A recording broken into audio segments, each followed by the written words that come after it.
اسلاف کا موجود ہے۔ ابن جریر نے اپنی تاریخ میں اس کو ذکر کیا ہے کہ حضرت امام حسین رضی اللہ تعالیٰ عنہ جب کربلا کی طرف بڑھ رہے تھے تو ایک ہی سواری پر حضرت امام علی اکبر رضی اللہ تعالیٰ عنہ بھی موجود تھے جو آپ کے بیٹے ہیں۔ تو مقام بیضاء پر جس وقت پہنچے تو حضرت امام حسین رضی اللہ تعالیٰ عنہ کو نیند آ گئی۔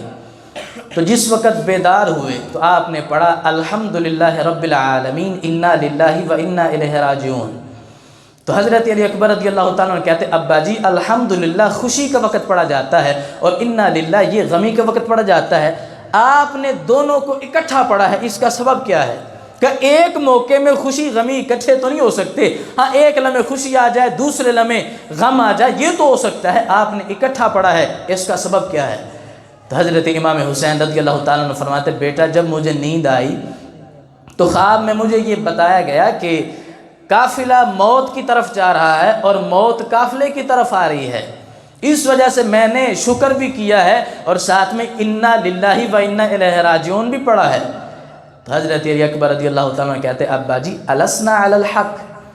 کیا ہم حق پر نہیں ہیں کہ ہماری طرف موت آ رہی ہے، ہم موت کی طرف جا رہے ہیں، کیوں ہم اس راہ کے مسافر بنے ہیں، کیا ہم حق والے نہیں ہیں؟ تو حضرت امام حسین رضی اللہ تعالیٰ عنہ فرمایا بیٹے یہ ہماری عظمت ہے کہ ہم اس کلاس روم کے لیے منتخب کر لیے گئے ہیں، کیا یہ پریشانی والی بات نہیں، کبھی بھی پرائمری والے پی ایچ ڈی کا امتحان نہیں دیتے، کیا یہ عظمت اور ویلیو ہے؟ اللہ نے ازل سے کربلا کا کمرہ ہمارے لیے منتخب کر دیا تھا۔ تو دیکھو حضرت علی اکبر رضی اللہ تعالیٰ عنہ ابھرتا شباب ہے، جوانی کے ایام ہے، تو انہوں نے یہ نہیں کہا کہ میں نہیں جاؤں گا، ابھی میں نے دیکھا ہی کیا ہے، میں نے ابھی مزید زندگی گزارنی ہے، میں جان نہیں دوں گا۔ آپ کا شباب لیکن دین کے لیے قربان، آپ کہتے ہیں جب حق پر ہیں تو پھر ابا جی لن ابالی نموت محقینا،